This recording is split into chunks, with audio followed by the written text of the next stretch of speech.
Good morning, ladies and gentlemen. This is day 22 of the L2 construction series. Today's topic is the energy sector, challenges and opportunities ahead. Now, I'm Loon, the host for today, together with my host partner, Leong from Mac Consultant. And we have a special guest today. I'm sure, people in the construction industry would have heard of him, James Monteiro. Now, he is the principal of the law firm named after his name, Messrs. James Monteiro. And he has been in practice for more than 20 years. And he also specializes in the oil and gas and construction sector as well. So we are very lucky to have him to join us today to share about his experience. As of today, as of this time, we have more than 220 participants who have joined us. And as usual, in the next 10 minutes, the number will keep on increasing. And hopefully we'll have more people joining us because today's topic is particularly relevant in light of the COVID-19 crisis that we are facing at the moment. Now, before I pass the mic to James Monteiro, I actually have another good news to share with all of you today, which is that L2 Construction Series has now gone to YouTube, in the sense that we have a YouTube platform where by clicking on to the L2 Construction subscription, you will be able to get the updates about the L2 Construction Series. Just like any other series that we have done in the past, today's session will be recorded, processed, and put on YouTube, where everybody will be able to view it later. All you need to do is to go to YouTube, type L2 Construction, and subscribe to it, and you will be able to get the updates. Now, as I'm speaking at the moment, the participants has now risen to 250, and as usual, this number will keep on increasing as James speaks later. Now, without further ado, I now pass the mic to James to first, perhaps James, introduce a little bit more about yourself to the audience before you proceed with your presentation. Over to you, James. Yeah, good morning, everyone. Thanks, Loon, for your kind introduction. And thanks, Hongkit and Loon, for organizing today's session and inviting me to speak on this very difficult topic. As Loon said, I'm a practicing lawyer in Malaysia. We have offices in KL and in Johor Bahru, and we are part of an international alliance with members in Europe, the United States as well. As I said, this is a difficult topic, especially at this point in time where oil prices are at an all-time low, and we have the double whammy of the pandemic, COVID-19. And I've been invited to speak on the challenges which are facing the industry and all of us as normal people, and the opportunities which lies ahead. I've prepared some slides. There are quite a number of slides. So without further ado, I propose that I go into it now. Is that okay, organizers? Yes, please proceed, James. Just to let you know, as you have now about to commence your presentation, the number has risen to 275 audience. Okay. You may proceed, James. Okay, thanks, Loon. Okay, as I said, there are two major issues affecting the oil and gas industry. Perhaps we can have the slides up, Hongkit.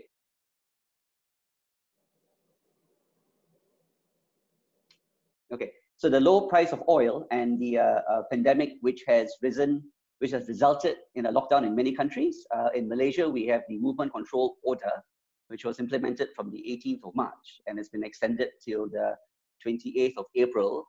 And it may very well be extended fully or extended in a limited capacity even beyond the 28th of April. Next slide, please.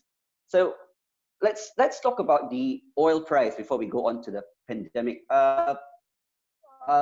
The Oil price reduction started with a oil price fight between Saudi Arabia and Russia, which both increased production and dumping of crude oil into the market. Thereby, the oil prices fell significantly. And when I last checked today, it ranges from 15 to 16 USD a barrel, which is an all-time low. Now, there is some good news that has occurred in the last week or so. OPEC leaders and the Saudi Arabia and Russia have arrived at a historic crude production cut, effectively stopping or halting the bitter war, which saw prices implode by more than 50% from its high in January this year. Next slide, please. So what has the oil giants agreed? Well, as you can see in this slide, I'll go through it very quickly. Members will adjust downwards their overall crude oil production by 10 million barrels starting 1st May, subsequently to be followed by 6 million barrels adjustment for a period between 1st January 2021 and 30th April 2022. And the baseline for the calculation of the adjustment in the oil production of October 2018, sorry, except for the Kingdom of Saudi Arabia and Russia, both with the same baseline of 11 million barrels. So the agreement which they have reached will be valid until April 2022. However, the extension of this agreement will be reviewed during December 2021. So whilst there's an agreement in place, the agreement will not be effective immediately. It's a gradual, something which is gradual in the next 2 years. So whilst this will probably help in the cost of crude oil per barrel, I don't think it will be a significant leap that will take us back to the highs of January. Certainly, in the next few months, it will increase from the current average of $15 to $16 a barrel.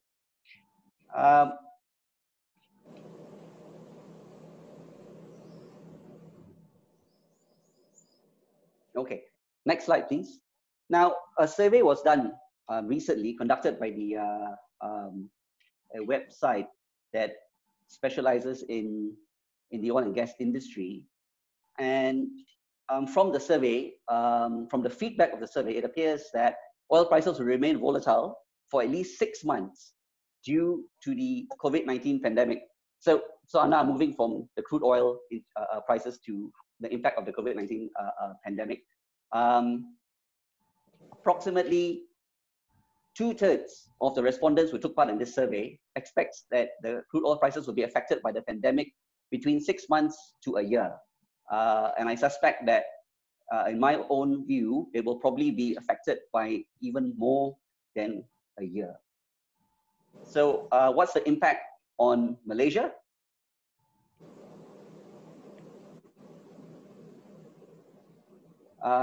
Next slide, please. So UOB Kehin opined that in the event oil majors cut capex, especially Petronas, all upstream players will be affected in Malaysia, including your yard and rig players such as Malaysia Marine and heavy engineering, Velesto Energy. Petronas, prior to this, budgeted its 2020 activities on an oil price assumption of 50 USD per barrel. And as we know, that doesn't stand anymore in view of the current oil prices, and therefore oil production is being run at a significant loss. M Investment Bank, next slide, sorry, expects that the new war price impact will be worse than what was experienced in between 2014 and 2017 during the Saudi Arabia versus US shale oil war, where prices crashed about 26 USD a barrel. As you can tell, it's significantly worse now. So what is the impact on the upstream players? Well, upstream players will have to take a close look at their cost levels and investment plans to counter the financial impact of lower prices and demand. Companies have already started reducing their annual capital spending for 2020 in a 40 USD per barrel price scenario. which I've said is getting more distant by the day. Total sanctioning will still be heavily slashed year on year, with Freyset Energy expecting a collective sum of 82 billion, representing a decline of 57%. So, sorry, next slide. I'm now looking at what is the bottom line, Hong Kit. So, what is the bottom line? Well, it's not looking good for upstream oil and gas players. And as I said, and which is commensurate with what the survey has said, this price war and the 2-year implementation of a truce, coupled with the pandemic, we are looking at a volatile market of between 6 months to a year. And my personal view, looking at previous experiences, it's probably going to be more than a year. So the bottom line is oil producers are being hit hard by oil prices. Now, usually in a normal market or normal environment, there should be an increase in the sale of oil, because if oil prices are at a low, then the take up by downstream players would be more. However, in view of the pandemic and the movement control order, the take up of this low oil prices, has not been positive. Obviously, the transportation industry, which, if I'm not mistaken, makes up 70%, takes a 70% stake in oil. Planes are grounded. Public transport is at a minimal. As you know, cars are not moving. So the take up is at an all-time low, which, as I said from the onset, is a double whammy to the upstream players. So the current lockdown is not helping, and both from the low oil price and from the non-exploitation of the low prices by the downstream players. So it's not looking great. But having said that, we are now going to look at the downstream to see how this has played out in the downstream. Okay, next slide, please. As I said, not only is the upstream players facing difficulty, the petrochemical industry is undergoing a very challenging phase as well. And this is not so much from the low price of crude. This is very much as a result of the pandemic and the lockdown in various countries. Sadly, if you were to read up on the oil and gas material out there, a lot of players, smaller players, are going out of business, which is very sad indeed. Next slide, please. Now, the International Energy Agency has revised downwards the outlook for global refinery runs. Chinese crude throughputs for the first quarter of 2020 have been cut by 1.1 million barrels and are now expected to contract by 0.5 million barrels year on year. As a result, global runs are forecast to expand by just 0.7 million barrels. This is shocking. If you look at the low price in oil, the take up in the downstream market should be significantly higher. Now, coming back to our domestic industry, sorry, next slide, Ankit. So to offset the impact of low oil prices, Petronas is actively expanding its downstream portfolio, as well as its gas portfolio and renewable energy footprint to brace for the low carbon world of the future. And we can see this by the large investment which Petronas has made in Pengerang, which is a petrochemical downstream facility in joint venture with Aramco, Saudi Arabia. So you can imagine Aramco being the largest state oil producer in Saudi Arabia. So the stakeholders, Aramco and Petronas, have foreseen this possibility, obviously from its experience with the Shell fight with the US a few years ago. And they invested in Pengerang a few years ago, and I think very soon that will be bearing fruition, if you like. Once the epidemic or once the pandemic has lessened and the movement control orders have lessened, I think the take up in the petrochemical industry, certainly the downstream, your day-to-day usage of gas for cooking, petrol usage in transportation will all increase. So the good news is, although the big players may be suffering on the upstream, there is some positives going forward, so long as the MCO is lifted as soon as possible, subject to health guidance by the health ministry. Okay.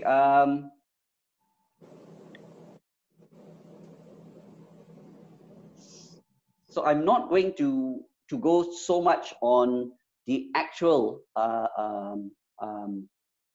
how the COVID-19 has affected actual downstream industries. I've set it out in my slides, and you can see that from slide 17 all the way to slide 24, for you to look at after this.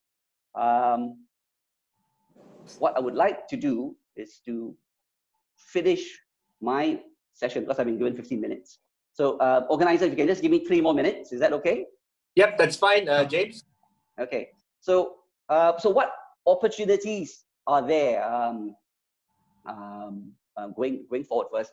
Well, certainly renewable energy is something which I think not only our government, but all of us will have to look at. I think solar power, we being on the equator, is an easy solution if there is government funding or a government agenda to move renewable energy. And I will perhaps deal with this during the Q&A subsequently. And I think this terminology and this practice, which is being used in industrialized countries, especially in Europe and in the United States, energy efficient industry. I think the government should now have strengthened its policies to have an energy efficient industry. I think Malaysia, we are still very much a third world country in many ways, and we are just not energy efficient. So I think going forward, we need to look at renewable energy and an energy efficient industry. How does this help the market? Well, by having new sources of energy, it boosts the market in terms of there will be infrastructure costs, there will be specialist costs. People will spend money putting solar panels on their roof. I think in a article I read, in Malaysia, there is a potential for 4.5 million properties to have installation of solar panels on their roofs, and that's just a start. So if I can end here, my minutes are almost up. Energy efficiency and renewable energy, I think, are the twin pillars of a sustainable energy policy and should be high priorities in the sustainable energy hierarchy. And we hope that the new government will continue the policies of the previous government, which was actually looking very, very seriously at renewable energy and a sustainable, efficient energy industry. And we hope that once all of this madness is gone, the new government will follow suit and invest in those policies. Yeah. So organizers, I think I've been speaking for about 15 minutes. So I will end my short presentation here and pass this back on to you. Thank you. Yeah, thanks, James. Thanks for the presentation. I have some questions for you now. Yes. James, you mentioned there's a huge drop in oil's price. While the drop has posed several challenges to the companies you mentioned, the upstream and also the downstream. Isn't this good news to the rakyat, where we now can enjoy lower petrol price? Yes, Ankit. Certainly, that would be true if but for the pandemic, which has basically forced all of us to be locked down, and therefore the rakyat, if you like, are unable to take advantage of the low fuel prices. And it's not just the rakyat. If you look at it on a larger scale, as I said, the transportation industry has been severely hit. So instead of enjoying cheap air tickets now to go for our holidays, right, in view of the low price, we are all stuck at home.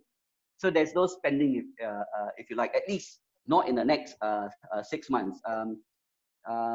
even if the government were to lift the lockdown, there will still be, I think, a limited movement control order, and where will prevent groups from congregating, if you like, and will still control travel.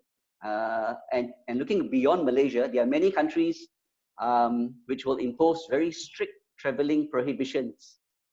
Therefore, I don't see, in the near future at least, the day-to-day businesses and rakyat being able to take full advantage of the low fuel prices, not at least in the next 6 months.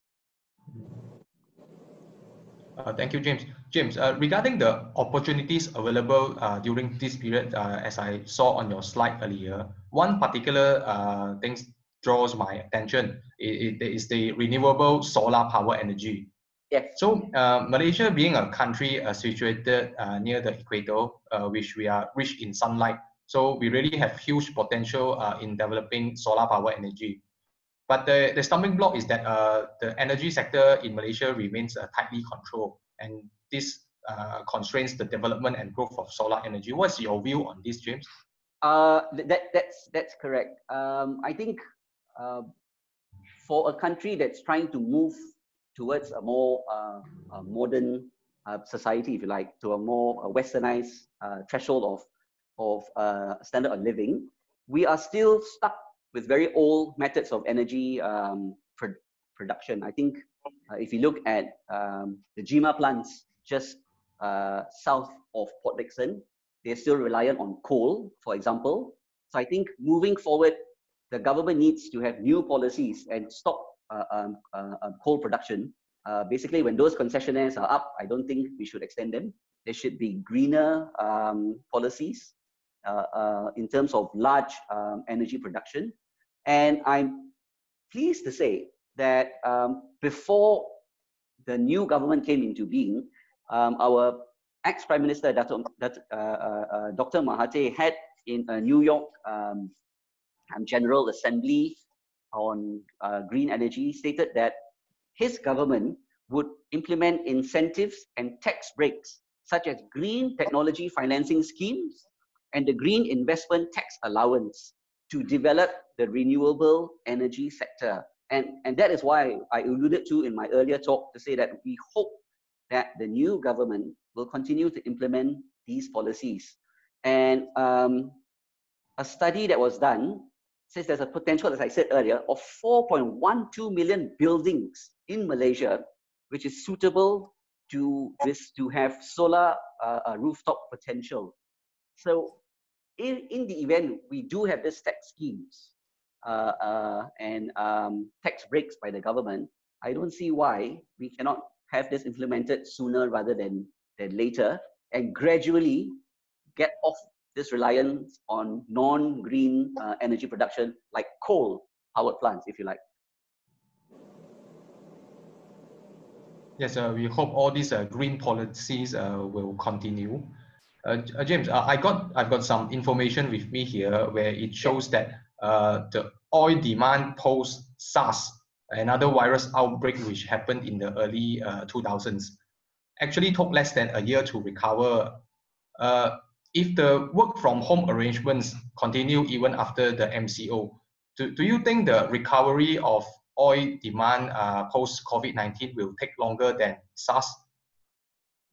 As I said earlier, I believe, personally, I believe so. Although the survey done in the industry seems to earmark it between 6 months to a year, I believe it will be longer than that. As I said, the transportation industry is severely affected, and as we stay home, there will be a lot less international travel, so there will definitely be a smaller take up of oil and gas, if you like, downstream, unfortunately.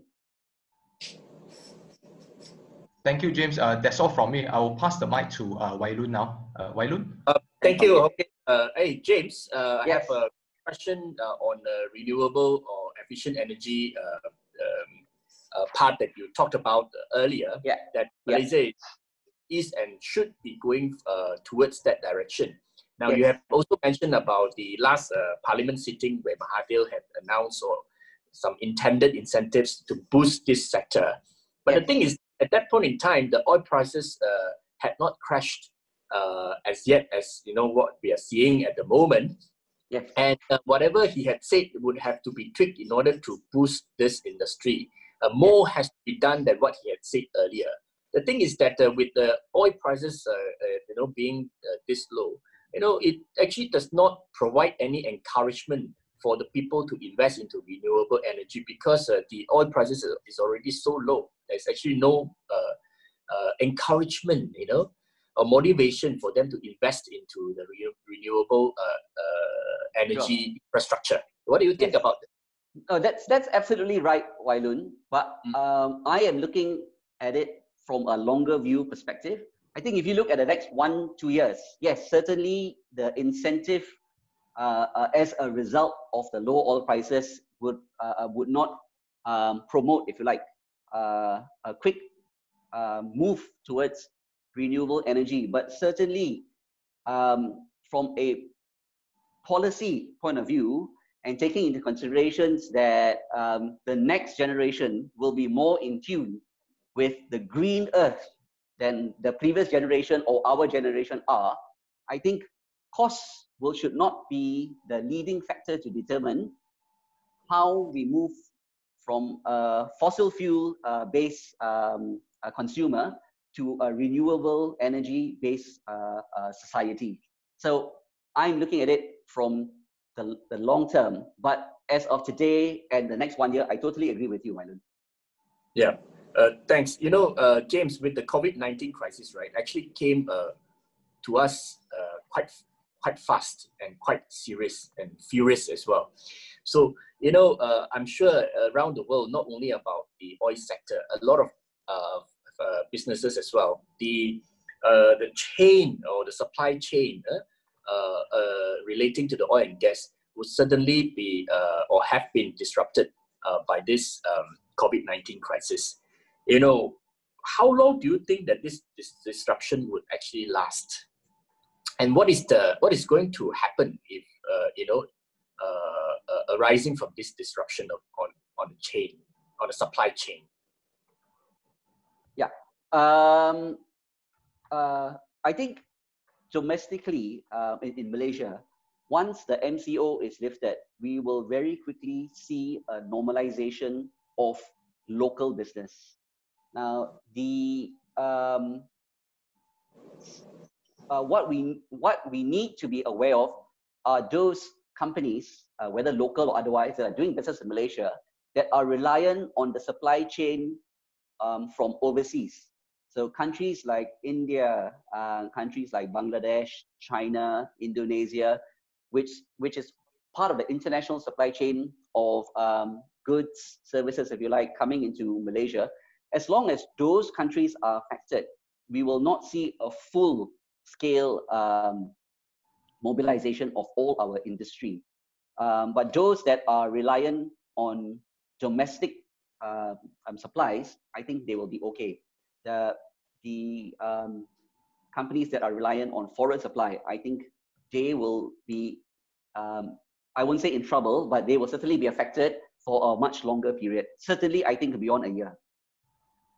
And I would like to say this, and I think the realization of this is that this way of doing business, that having all your eggs in one basket, which the United States experienced because of the lockdown in China, a lot of their industry was affected because they had nowhere else to turn to get supply. I think that mindset will change, and it will be good for our local industry because the big players will now have to have a backup plan. If something like this were to happen again, and their supply line from overseas is affected, they need to have at least some sort of backup in the local scene. So that will boost, if you like, I think SMEs and a restart of a lot of businesses that have died in Malaysia and moved to cheaper jurisdictions. So cost, because of this pandemic, cost is now not everything. I see. So, what are in your personal view regarding the potential disruption, right? What do you think that the companies, what steps or measures that the companies can take to ensure their continued operation or navigating through this COVID-19 crisis? Okay, well, perhaps I should put in some sort of legalistic view into this session. For companies that are experiencing difficulties, obviously, as we read in the newspapers, a lot of companies have already closed down. A lot of international investment in the manufacturing industry has completely closed their production plants, affecting 2,000 workers, 3,000 workers. We really don't want that. So I think, legally speaking, if there is a financial impact on these companies, I would urge these companies to look at their accountants and the lawyers who specialize in restructuring. I mean, there are sections in the company, new companies actually provide for judicial management to give some sort of temporary protection. I foresee companies going through an M&A, having white knights come in that might avail themselves to a full Section 366 restructuring, previously our Section 176. So there are avenues, legal avenues for companies to look to. I think the banks will also try and save as many companies as they can. I mean, if all these companies go out of business, then there'll be no business for the banks to do. I think my wife, as you know, Wai Loon, is a banker. And when I spoke to her, she says that she feels that bridging loans, short-term bridging loans, would be something which companies should look at as well. Now, to answer your question, insofar as the supply chain is concerned, and like I said, the mindset of getting the cheapest supply from overseas has to change. Because if this was to happen again next year, a different kind of pandemic, right, then we are back to square one. So the entire way we do business has to be relooked at. Yeah, thank you, James. I'm since you're talking about the legal perspective, right? I have a sub question arising from that as well. Do you think that in the oil and gas sector, or the oil and gas upstream and downstream construction sector, that there will be a lot of disputes arising from this COVID-19 crisis? I was hoping you would ask that question. Yes, definitely, there will be a lot of disputes. But I don't think the courts and even arbitrators would be fully armed to deal with such disputes, because there will be a multitude of issues coming up. I mean, you've got force majeure, you've got contracts which doesn't cater for force majeure. Therefore, the issue of frustration comes into play. What I would like to see is for Malaysian legal providers to look beyond your traditional means of dispute resolution, which you and I, is our bread and butter, Wai Loon. But I think we need to start looking at other models, successful models, might I add, even from Singapore and Australia. And what I mean to say is mediation. There will be an increase in dispute, but I think in this sort of disputes, whereby it's really, there is little fault of either party, it's a frustration, force majeure, businesses affected by the supply chain from overseas, I think mediation is the way to go. And what I would like to see is our Malaysian Bar Council and the AIAC starting to actually push this. And I don't know whether you have done this, Wai Loon, but perhaps in one of your next sessions, you could have something on mediation. Yes, actually we do. We have organized one with Shanti Abraham about 3-4 days ago, which was quite well received. And we have another session with Kevin Prakash and Samrit Kaur coming on board with us to talk about mediation on the 26th of April. But of course, if you are interested, we can also join you to give a twist to the oil and gas sector about mediation as well. And then we can spark off more debates during the day on the 26th of April. Really, James, your insight is very useful. It's not only that you have, but given the macro view about the oil and gas sector in Malaysia and also abroad, but you have also given your insights as to how best to resolve disputes arising from the COVID-19 crisis. Now, before we end the session, James, Yes. do you have any concluding remarks to make for this session to the audience? And for your information, I tell you, we have about now audience of 318 who have been with us since the beginning until the end. So again, I would like to thank the audience for their patience. I'm sure that whatever that we have discussed today would be helpful or like some knowledge that we have learned and gained this morning. James, do you have any closing remark for our audience? Yes.